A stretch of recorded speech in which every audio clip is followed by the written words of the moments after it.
I can remember just being excited about the race, looking forward to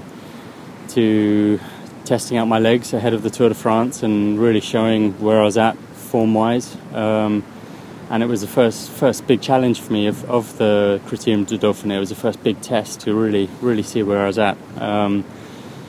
But I headed out onto the course, and I can remember the first part of the recon, but around where I crashed, I've got no recollection at all, and it was just a complete. I can only remember to a certain point, and I don't remember anything after that, and so I can only really go off what people who saw the crash happen.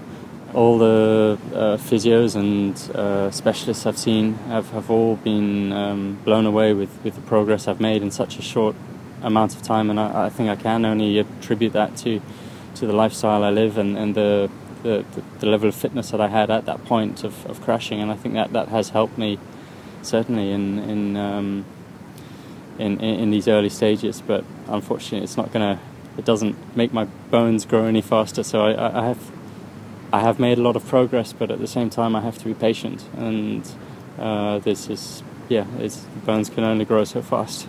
To get to the Tour de France next year, that's what's driving me. That's what's